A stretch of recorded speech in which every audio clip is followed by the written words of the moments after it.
Welcome everyone. My name is Sean, and today I got a fascinating story, a fascinating perspective on the psychology that is Ethan Klein, because I was going to do a story about this mass robbery that took place in a California Nordstrom. I was going to talk about how they stole the entire display from this Nordstrom and how ridiculous the video was, but then I just felt like I was losing touch, and I didn't really want to make this video because I've made it so many times. It's not all that interesting, but then out of nowhere, H3H3 Productions on the podcast, Ethan himself decided to make the case, quite literally, that all criminals are in fact Aladdin. And I am not joking about this.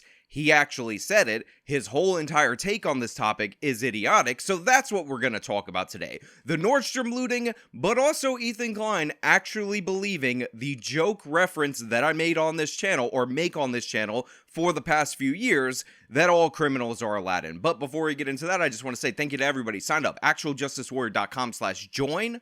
Give me the money. Give me the money. Okay. And to my podcast listeners, Spotify, Apple, and Google's podcasting platform. A major robbery, 30 people in the Valley, the Topanga Mall over the weekend. Right. What? The Topanga Mall? Yeah, dude, it was nuts, man. Wait, why didn't I hear about that? What happened? 30 people? 30 people. 30 people all committed a robbery together. Yeah. What did they rob? Nordstrom. They have a party after, you Nordstrom. think? Is there a video of it? Yeah, I believe so, yeah. That's Well, awesome, dude. Okay, Topanga Mall, that's the mall I always go to with my kids, with my family. Same here. So the setup for this is that Ethan's group has brought it to his attention that there was a robbery, a flash mob robbery of around 30 people at a Nordstrom in Topanga Mall. Now this should hit a little close to home for one Ethan Klein, since apparently this is the mall that he likes to take his family to. However, that is not going to make his takes any less stupid, and in fact, actually maybe is making them even more stupid. I'm there all the time. VIP high roller at that. But they Lego store. weren't like packing heat or anything. They just mobbed it, right? I believe so. Yeah. Okay, that's less scary. It also happened at Century City the other week. Yeah. They robbed the Gucci store there. And at Glendale Galleria, a bunch of people robbed. I think it was like YSL. So right here, Ethan is trying to make a moral delineation from people who commit just a smash and grab theft under the threat of violence. That's what people feel when 30 people storm into a store in order to take merchandise, versus when people come in armed with a weapon. And his crew member that is off camera at this point in time says, well, no, they weren't armed. It was just like a smash and grab. There's no threat of violence. Nobody got hurt. More on that a little bit later after they double down about 14 times on that position. Here it is. Topanga Mall, Nordstrom's robberies. 60 to 100,000 stolen. Damn, What? that's crazy. The giggle. I mean, listen. I used to work next to this Nordstrom. Anti-capitalist Dan going. So you could already hear from Ethan's tone about the 60 to 100K being stolen from this, and from Dan, the bald guy behind the camera, that they're not taking this problem seriously. They think it's no big deal. They're okay with the theft. And if you think I'm doing a bit of mind reading, remember, I've watched this entire clip, and they're going to explicitly say all of the things, just in slightly different words, that I just said to you right there. We were Gorgeous mall. We were supposed to Gorgeous. go over the weekend, but I'm like, thank God I didn't. Yeah. You know? Well, I don't think they mugged anyone. Yeah, right? nothing would happen. Nah, but still, you know. I mean, it's Nordstrom's. They'll recover. Gucci, they'll recover. What I'm seeing is just mob-style smash and grab robbery. So they go on to talk about how this is a popular mall in the area. They've all been there. One of Ethan's crew members actually was going to go there this weekend, and he's happy that he didn't because of all the chaos. And Ethan, of course, says, well, it's Nordstrom, it's Gucci, referencing another store that had a flash mob robbery a week earlier. They'll recover. And this is their way of saying, oh, these are luxury stores. They'll be totally fine, excusing the theft, pretending like it's not a problem, not factoring in that when these stores eventually close, and you can look at the state of malls in the United States of America, and this only helps to further that state, that the employees at these stores will be out of luck. If you have money invested in Nordstrom, and I'm not talking about your big ticket investors, I'm talking about small investors who have pensions or whatever, when their stock prices go down, that affects you. When prices go up, that also affects the consumer. When problems happen with these stores closing and there's reduced foot traffic, if you happen to own a booth or the various small businesses or other businesses in the mall because people don't want to go where places are unsafe, that is going to also affect you. They pay no mind to the fact that this kind of theft has a ripple effect on the communities where it occurs, and there's a reason why that these kind of stores, these kind of malls, these kind of large-scale operations don't open up in bad neighborhoods, and it's because bad neighborhoods typically have higher rates of theft. So people in those neighborhoods have to go further in order to commute to work. They don't have access to grocery stores as much as somewhere where there isn't much theft, and it creates a bunch of additional problems. Well, here it is, guys. Feast your eyes. This is what California hellscape looks like, Texas. Let's go. I'm leaving. Jesus, man. Oh, yeah, how do you get this many people together who are down for this? Is there a Facebook group or something? That's what I'm wondering. Is it a Nordstrom club? smash Is it a and grab on party August scene? 13? Group. There was Storm Area 51, Storm Nordstrom. Listen, times are hard, man. I mean, that's all this tells me.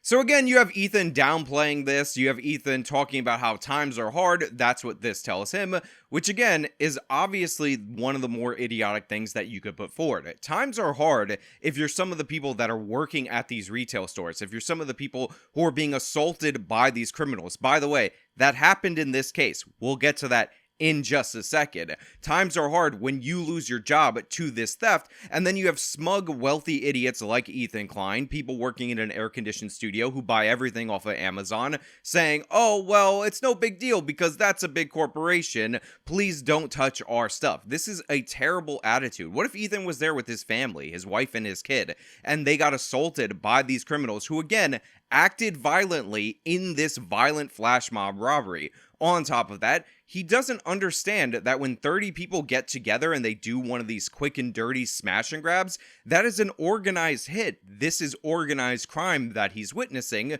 but he's just pretending that these are just kind-hearted, good people. And like I said, it's going to get even more ridiculous as we progress through this video. And they got away, huh? There's a lot of police in the valley, then no one... Huh. Oh, there they are. A little too late there. What is he, on his cell phone? What are you doing, man? Get to work. Now's not a time for chit-chat.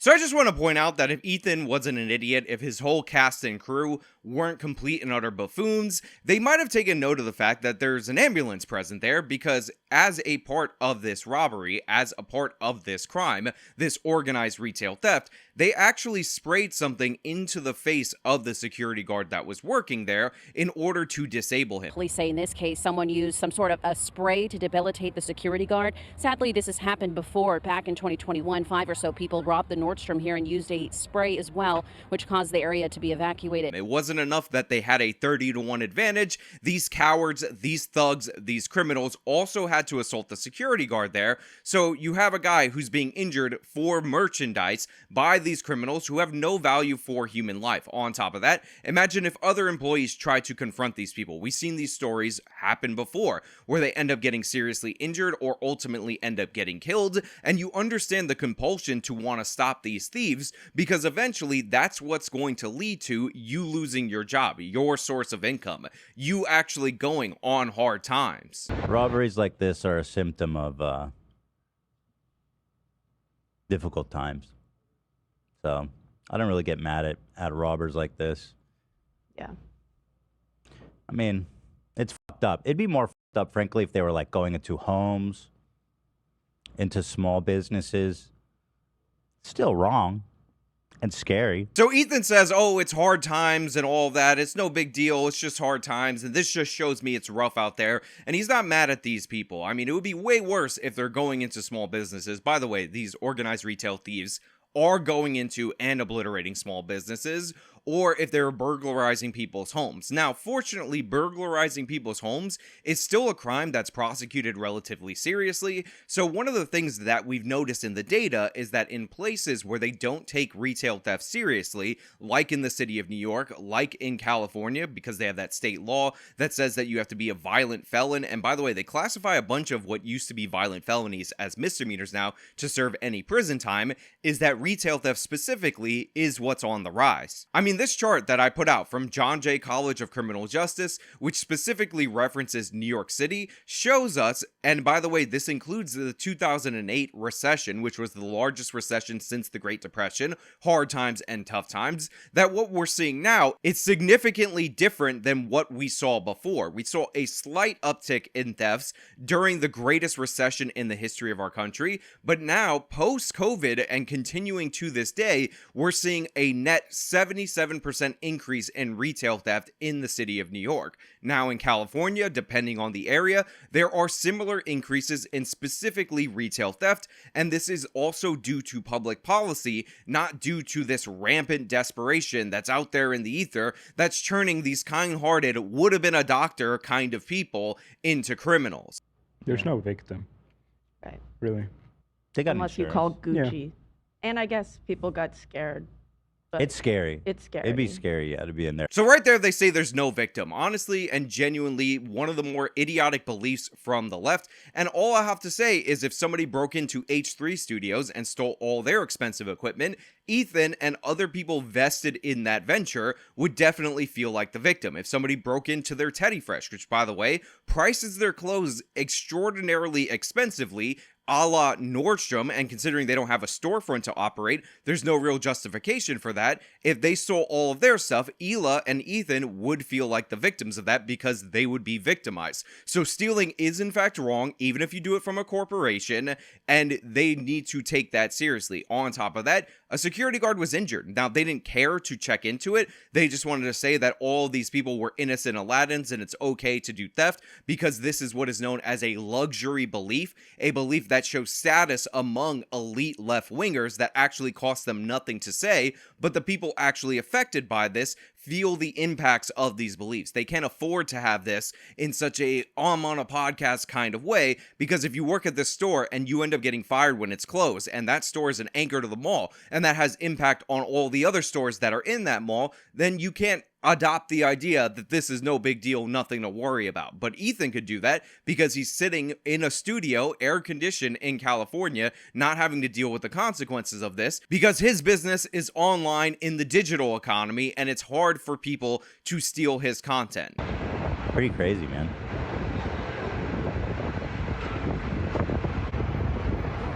I mean, I got to assume you got to be in a pretty bad situation to be down for this because... Again, Ethan is watching a segment. Maybe it's because they're playing it silently in the background where you see an ambulance. What do you think that ambulance is for? That's for the injured security guard who was injured trying to fight off this smash and grab robbery. Somebody who was sprayed in the face by these criminals who were ready to commit violence. A lot of these incidents, when people confront them, end up in serious injury and or murders. But Ethan is totally fine with that because it's just Nordstrom. I mean, that person wanted to make an honest living working as a security guard. All these other people working retail that are defending their jobs by defending the store that they work at wanted to make an honest living. So obviously we're going to say that their rights are subordinate to the organized retail thieves who are opportunistic scumbags, repeat offenders that are participating in organized crime. But again, we haven't even got to the absolute best portion of this. If you have a good job, you're not doing this. Nah. You're just not doing it. That's my theory anyway. You know what I mean? Ethan, you're so unbelievably ignorant and dumb, it's kind of amazing.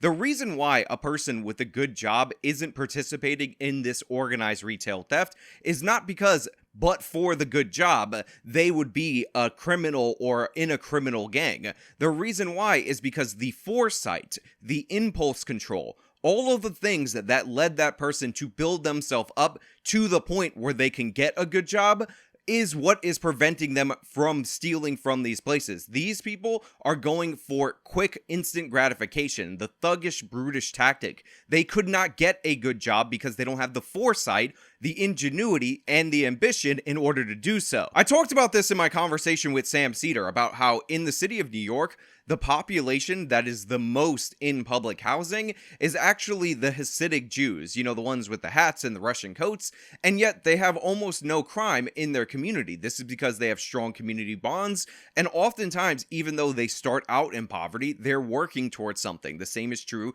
for Asian Americans. A lot of them come to this country poorer than the general population. situation. But guess what? They have a mindset to succeed. They are working towards a good job. Their parents might be working some crappy, very difficult position, like a lot of the Asian people that I know, but they're doing that because they value the education and the success of their children, and there's expectations that they will do the right thing. That is what makes them successful. That's what leads them to the good job, and it also leads them to not go down the criminal path. People who don't have that within them, who don't have a good community structure that looks down on this, people who embrace Ethan's ideology that it's just Nordstrom, it's just $100,000 worth of merchandise, it's just theft and all that, those people weren't going to be successful in the first place. We need to create strong deterrence in order to direct them in the right path, because obviously the normal societal guardrails do not apply to these people who are acting in such a deviant way. If you have a good job, you're not doing this.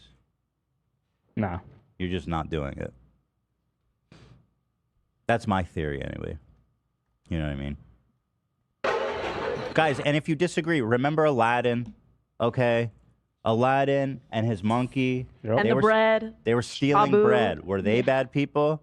No, they were No. not. If you ask the street merchants, they were ready to chop his head off. Right. Bread But he had a heart of gold. Yes, in living color, in HD, Ethan of H3H3 Productions just went with, unironically, the all criminals are Aladdin line of argumentation. The exact joke that I've made about the left to mock their beliefs, their embrace of the criminal, their excusing crime with the excuse of poverty, Ethan just put it forward as a legitimate argument. Now, quick correction, Ethan, you dumbass who hasn't seen Aladdin in a long time. The merchants were trying to cut off Aladdin's hand because that was a punishment back in the day for stealing, not cut off his head. You should really pay attention to the movie before you reference it. But yeah, he's actually going with they're stealing $100,000 worth of merchandise, attacking a security guard because they're trying to feed their starving children. And a lot of love Street to rat give. riff raff. I don't buy that. Street rap, riff raff.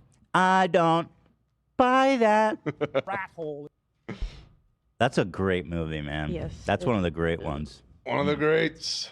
These people are beyond parody. Occasionally when I'm making videos, I put forward a dumb, ridiculous, absurd argument to the contrary, and when I'm editing, I think to myself, would anybody on the left wing with a huge platform actually put this argument forward? And each and every single time I leave that in, I put that in the video and I go forward with it, they prove me right. That becomes their exact argument. That becomes their exact position that they're going to go for. And never did I imagine that Ethan would actually go for the all criminals are Aladdin argument. Never did I imagine that the joke, the thing I used to mock these people for the idiots that they are, would not be sufficient because they are actually beyond how stupid I could have imagined them to be. Oakland, state of mind. What's happening here? These are like the smash and grabs that are going on near San Francisco. It's wild. This guy's just doing it right in front of the person. Oh, that's their car? Yeah, I believe Dude so. just pulled over. His license plate, he's got his plates out and everything. Yep. Wow. His gas cap is open. Somebody should let him know. Sir, excuse me. Sir, excuse me, your gas cap. Maybe they stole it from a gas station while someone's filling up. No. He's like, need help with your Just a little bag? forgetful. Yeah. There's actually another video on this page of someone doing that. Dude doesn't even know what's in the damn suitcase. Now, there's a reason I left this clip in here in particular. The Aladdin clip, obviously. That's what I'm going to clickbait about. That's what I'm going to make fun of Ethan about. That's what I'm going to do something related to this title about. But the sympathy for the thieves over the innocent person goes beyond that. This is a guy, suitcase in his bag, likely a tourist visiting Oakland. Maybe he's there on a business conference. He's being robbed in broad daylight. They smash the back of his window, possibly a rental car. They take his entire suitcase out through force, through intimidation, and Ethan's laughing about it. He's having a good time. Why? I don't know. That's what's in suitcases. Isn't Why it? do you think that? These are the same people who adopt these luxury beliefs that will wonder why these places don't have grocery stores, why these places have low hotel occupancy, why these places have pharmacies closing, and all these other issues based on the theft, but they'll never put two and two together that this is the reason for it, that this is what is going on in the cities that they support. Ethan even mocked the idea of leaving California over this, but the thing is, in California, you don't just have people on talk shows like like Ethan Klein stating these positions, taking these luxury beliefs and making them their own. You have people with money doing this, people who donate to political campaigns, people who advocate to keep the same policies in place that drive these people into poverty. You want to be in a neighborhood where this happens? Likely not. Guess what? Real estate prices are going to go down. You want to open a business in this area? Likely not. And if you do, guess what? Your insurance premiums are going to go up. You're going to face all sorts of extra costs that are going to disincentivize you from wanting to work here. And contrary to Ethan's myth making, this does happen to small businesses. And by the way, the people who are most robbed happen to be poor people in these areas that are doing the right thing. If you make under $10,000 in the United States of America, you are among the poorest households in this nation, then you're actually 206% more likely to face a violent criminal victimization than if you were to make over $75,000. Studies from not only the United States of America, but from the United Kingdom have shown repeatedly that the concern or the fear of being victimized by violent criminals goes up dramatically as somebody's income goes down. So what we're watching right here is a visual representation of that data. Ethan Klein is a multi-millionaire, so he's laughing off the victimization of other people. Meanwhile, those people in that salary range are exponentially more fearful of being victimized, and it is true that they are significantly more likely to be victimized by the very criminals that Ethan Klein is labeling Aladdin. On top of that, when you talk about thieves, burglars, robbers, muggers, and all that, this idea that they're robbing wealthy houses in affluent neighborhoods is a total misnomer. Sure, the chances of you getting a higher value stuff from those places might be higher, but the criminals don't typically know those neighborhoods, so the risk of getting caught outweighs the potential for increased benefits. They also have better security systems and all that, and if you don't have a security system, you're 300% more likely to be victimized by a burglary than if you did have a security system. Oftentimes what we find out is that criminals rob, burglarize places in their own neighborhoods or equivalent neighborhoods, or sometimes, and this is very likely, much more likely than affluent areas, neighborhoods that are worse off. So Ethan Klein's position, where he's trying to be sympathetic and he says they're Aladdins and he's all for the poor, could not be more cruel to the poor if he was trying to intentionally. So as you go down on the income spectrum, you are more likely to be attacked. And these people will pretend that they're supporting those in poverty when they're actually supporting the perpetrators who victimize those in poverty and keep areas in poverty due to their unchecked criminality. Good thing I barely leave my house, so Yeah. chances are low. Golly, gee willikers, man. It's a troubled world out here. But at the end of the day, there's not enough space in prisons, right? Like, what the F? Should we really be putting these people in prison? I don't know. The world is not It's all messed the way up. it used to be. I got to assume that the DA in San Francisco did it because, like, the cost and the space is just not there. So Ethan Klein again continues his unchecked streak of being completely uninformed about what he's talking about. So under California law, by a court decision actually, not by a law, but although there are laws in order to put this decision into effect, California has to reduce their prison population due to the fact that they have high prison density. And if you're convicted of what they categorize as a non-violent crime, you can only be sent to the county jail. So what happens is repeat offenders, like the case of the guy who committed 77 burglaries, end up being released after just months because the county jail doesn't have enough space to compensate for these offenders. The solution would be to build more prisons, have more space so that you can constitutionally hold these people down who are committing crimes, who are the repeat offenders. And this is not only good because it gets these people off the streets, but it's also good because if you actually spread prisoners out, you don't have such dense prison populations, violence goes down from within the prison. So even if you wanted to keep prison population exactly the same for some arbitrary reason, it still makes practical sense to spread the prisoners out, build more prisons in order to compensate for this. If I'm speaking out of turn here,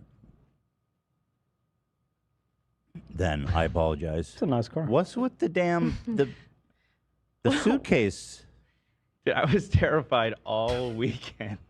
Every DM I got was do not leave anything in the car. Well, San Francisco's a big city. So again, look, they're showing videos of individual people being victimized. Tourists in the state of California being targeted, likely due to their rental car plates. They just pop open the trunk, they end up stealing something, and it's their suitcases, by the way. This might have their passports if they're international tourists or other things that are important to people, and they're just laughing it off. They're like, oh, it's no big deal. In the car. Well, San Francisco's a big city. I mean, it's Do not you're from Detroit, dude, and you live in Los Angeles. Yeah. You're not. Listen, my brother-in-law, You're fine. my brother-in-law who's from Detroit, who lives in San Fran now, was like, yo, he literally came outside. He's like, I'm here to help you guys. I don't want you to leave anything in the car. And he's like in a super nice area. Like there's like CEOs that live around him. I don't know what the hell's going on. So first things first, Detroit is obviously more dangerous than San Francisco by the numbers in terms of violent crime, in terms of homicide, and in terms of robbery. However, car break-ins are higher in the city of San Francisco, and since they're not prosecuted, the same people are breaking into cars over and over and over again. Do not You're from Detroit, dude, and you live in Los Angeles. Yeah. You're not. Listen, my brother-in-law, You're fine. my brother-in-law who's from Detroit. Also, and I need to give this caveat because it's incredibly important, a lot of people who say they used to live in Detroit lived in the nice area of Detroit or a suburb in the Detroit metro area. They're not actually in the city proper. So a lot of people will say that, oh, it's nicer over there in the neighborhoods I was, but they never went to the horrible neighborhoods that have the leading in the nation murders in the United States of America in terms of Detroit. They only went in maybe to go see something like the automotive factory. Maybe they worked there and then they left back to the burbs and they didn't actually experience it, but they say they live in the Detroit area because it's the Detroit metro area. That's what I think possibly is going on with this guy right here. So his perspective might be skewed in terms of overall violent crime. That being said, car thefts in San Francisco are off the charts, and this is due to the fact that it's not prosecuted. And look at who's being robbed, and look at the same reaction from Ethan and his crew. They're laughing about it. They're enjoying it. If you're one of these sad people who decided to visit one of America's once great cities, and you lost your important worldly possessions to these thugs and criminals, they're going to take the side of the thugs and criminals. That's who they are, because again, they don't have to experience it. It is a luxury belief that they're utilizing in order to denote status, in order to make themselves look better to their friends without actually ever addressing the problem. That is crazy, though. God damn. I mean, it sucks. I don't have a solution. Hey, I'm not running for governor. Don't vote for me. Not my problem. Talk to Gavin Newsom about it. How about you advocate for a solution, Ethan? How about you point out that this is unacceptable behavior? How about you tell your idiotic left-wing audience, which, by the way, you share with Jenk's nephew, who also cheers on the criminality that he himself doesn't have to deal with on a daily basis, that this is wrong, this is immoral. How about you advocate for a change in the law? You do that for things that you care about, but when it comes to victims of crime, all of a sudden, you're nowhere to be found. All of a sudden, you're on a vacation. All of a sudden, you're too busy praising the people, the predators, who end up victimizing them, pretending that nobody got assaulted in these violent attacks that you're showing on your stream, because that's who you are to your core. Somebody who would rather look good than do good. And that's your number one problem, Ethan. But hey, those are just my thoughts, but let me know your thoughts down in the comments below. If you like this video, show them by leaving a like, subscribe for more content, follow me on my social media, support me via the support links in the description of this video. This has been me talking about H3H3 Productions completely failing. Till next time.